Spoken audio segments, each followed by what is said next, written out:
Hi, my name is Sally, and as you can probably tell, I'm an avatar.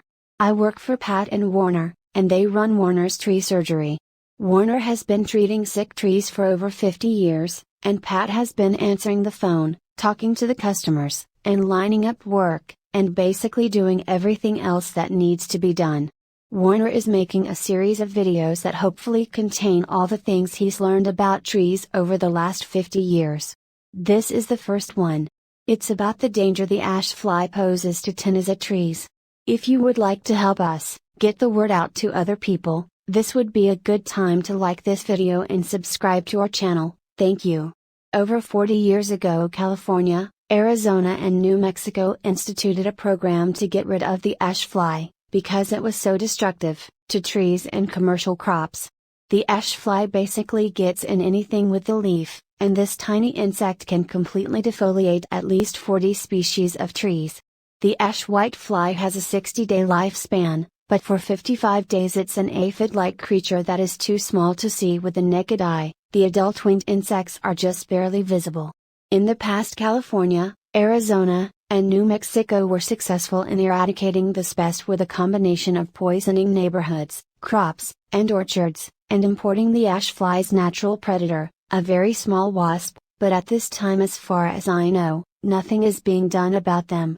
It's hard to see the ash fly on Tenaza trees unless you know what you're looking for. In the past, aphids would infest Tenaza trees' leaves, and if you touch them, they would feel sticky. Well, the ash fly does the same thing.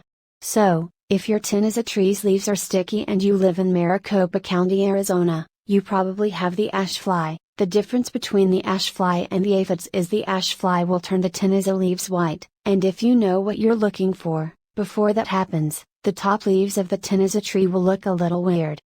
So, if you see your neighbor's trees with a few of their branches turning white, this is probably caused by a boring insect that's went completely around a particular branch, or it's caused by the ash fly.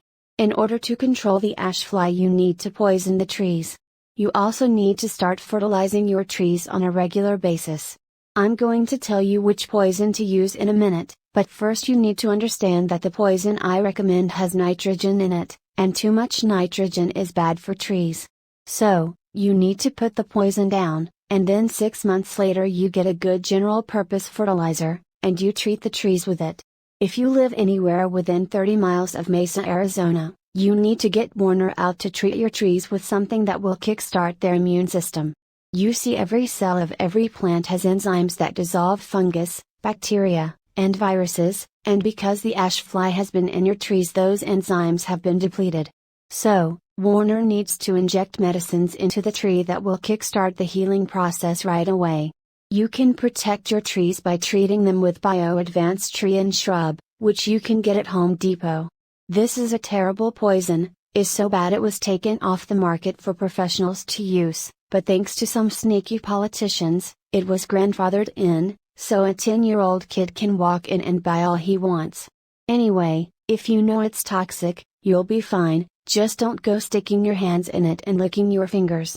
If you're careful, and a little bit afraid, it's safe to use. If you use the liquid, you pour the amount you need in a bucket with water, and you put the water down close to the base of the tree, and then you water it in. If you use the powder, you put the powder down close to the base of the tree and then you water it with a sprinkler. If a little dog licks it up before it's dry, it will kill the little dog.